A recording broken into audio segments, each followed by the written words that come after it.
Hello అండి, welcome to Lakshmi వలోలాస్ kitchen. నేను మే లక్ష్మి. ఈరోజు వీడియోలో పల్లీ చిక్కీని ఎలా తయారు చేసుకోవాలో చూపిస్తున్నాను. మనకి బయట షాప్లో ఎలా అయితే ఉంటుందో సేమ్ అలానే ఇంట్లో ఏమాత్రం కూడా పంటికి అంటుకోకుండా ఏ పీస్కి ఆ పీస్ వచ్చేలాగా బాగా చేసుకోవచ్చు అనమాట. అండ్ ఇది చేయడం కూడా ఈజీయే. కొన్ని టిప్స్ ఫాలో అవుతూ చేసుకుంటే చాలా ఈజీగా వచ్చేస్తుంది. అండ్ పిల్లలకి పెద్దలకి కూడా చాలా మంచిది. ముఖ్యంగా పిల్లలకైతే కనుక రోజుకి ఒక పీస్ మనం స్కూల్ పంపించేటప్పుడు స్నాక్స్ బాక్స్లో వేస్తే చాలా హెల్దీ. మరి ఎలా చేయాలో చూసే ముందుకైతే ఒకసారి వీడియోకి లైక్ చేసేయండి. ముందుగా అయితే స్టవ్ ఆన్ చేసేసుకొని ప్యాన్ పెట్టేసి ఇక్కడ ఒక 1 కప్ పల్లీలు వేసుకుంటున్నాను. అంటే 1/2 కిలో ఉంటాయి. కొంచెం ఎక్కువ కావాలంటే కనుక ఎక్కువగా చేసుకోవచ్చు. అయితే ఫస్ట్ టైం చేసేవారు కొంచెం తక్కువగా చేసుకుని పర్ఫెక్ట్గా వచ్చిన తర్వాత నెక్స్ట్ నుంచి మీరు కొలతలు పెంచుకుంటే బాగుంటుంది. నేను ఇక్కడ 1/2 కిలో పల్లీలు వేసుకున్నాను కదండి. లో ఫ్లేమ్లో ఉంచుకొని 5 నుంచి 6 నిమిషాల పాటు కలుపుకుంటూ వేయించుకోవాలి. ఈ విధంగా కలుపుకుంటూ వేయించుకోవడం వల్ల ఏంటంటే పల్లి లోపల వరకు కూడా బాగా వేగుతుందనమాట. అలాగని మంట కొంచెం ఎక్కువ పెట్టేసుకుంటే పైన రంగు వచ్చేస్తుంది కానీ లోపల వేగదు. అప్పుడు మనకి పంటికి అంటుకుపోతూ ఉంటుంది.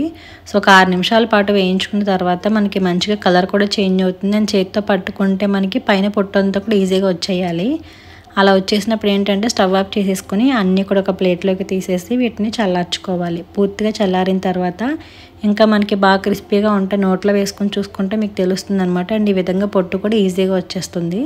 సో పొట్టు అంతా కూడా ఈ విధంగా తీసేసుకోవచ్చు. లేదంటే క్లాత్లో వేసి రఫ్ చేసినా కూడా ఈజీగా వచ్చేస్తుంది.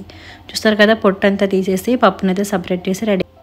ఇప్పుడు పాకం పెట్టుకోవడం కోసం స్టవ్ పై వేరే ప్యాన్ పెట్టుకుని మనం ఏ కప్పుతో అయితే పల్లీలు తీసుకున్నామో అదే కప్పుతో 1.5 కప్ వచ్చేసి బెల్లం తురుము యాడ్ చేసుకుంటున్నాను. కావాలంటే 1 కప్ బెల్లం వేసుకుని 1/2 కప్ షుగర్ కూడా యాడ్ చేసుకోవచ్చు.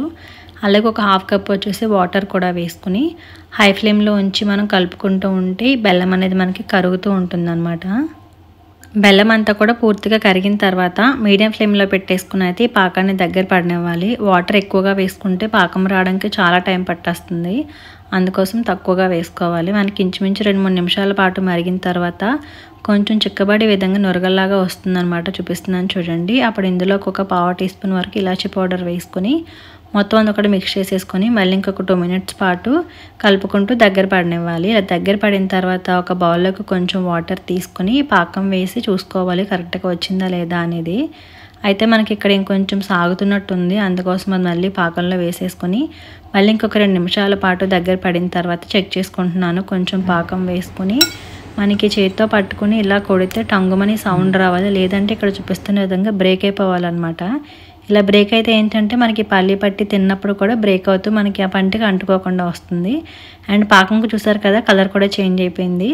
అప్పుడు వెంటనే స్టవ్ ఆఫ్ చేసేసుకుని ముందుగా రెడీ చేసి పెట్టుకున్న పల్లి పప్పు అంతా కూడా ఇందులోకి వేసేసుకుని మొత్తం అంతా పాకం పట్టేలాగా కలిపేసి మనం స్టవ్ ఆఫ్ చేసుకున్న వెంటనే కూడా పప్పు అంతా బాగా కలుపుకోవాలండి. అస్సలు లేట్ చేయకూడదు. లేట్ చేసామంటే అది ఇంకా ఆరిపోయి మనకి పల్లి చిక్కీలా రాకుండా పొడి పొడిగా వచ్చేస్తుంది.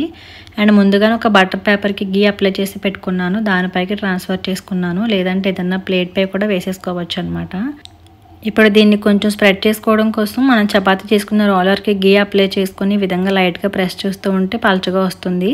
లేదంటే ఏదైనా ఫ్లాట్గా ఉండే చెంబు తీసుకుని దానికి గీ అప్లై చేసుకున్నా కూడా వచ్చేస్తుంది అనమాట. అలా చేసుకున్న తర్వాత ఒక 10-15 నిమిషాల పాటు పక్కన పెట్టేస్తే గోరువెచ్చగా ఉంటుంది కదా. ఆ టైంలోని విధంగా మీకు ఏ సైజులో కావాలంటే ఆ సైజులో ఘాట్లు పెట్టేసుకోవాలి. ఎందుకంటే అది చల్లారిందంటే ఘాట్లు పెట్టడం చాలా ఇబ్బంది అయిపోతుంది అనమాట. సో ఘాట్లు పెట్టేసుకుని పూర్తిగా చల్లారేంత వరకు కూడా పక్కన పెట్టేయండి. చల్లారిన తర్వాత మనం ఈ విధంగా పీసెస్ తీసుకుంటే మనకి విడదీయకుండానే విడిపోతాయి అనమాట. చాలా పర్ఫెక్ట్గా వచ్చేస్తాయి. మీరు ఇక్కడ గమనిస్తే చూసారు కదా, నేను తీయకుండానే వచ్చేస్తున్నాయి. అండ్ క్రిస్పీగా మనం ఇలా ఇరుస్తూ ఉంటే క్రిస్పీగా ఉంటుందన్నమాట పంటితో కొరుకున్నా కూడా. సో మరి చూసారు కదా, ఒకసారి మీరు కూడా ఈ విధంగా ట్రై చేయండి. చాలా బాగుంటుంది. అండ్ కొన్ని టిప్స్ కనుక ఫాలో అవుతూ చేసుకుంటే మనకి చాలా ఈజీగా కూడా వచ్చేస్తుంది.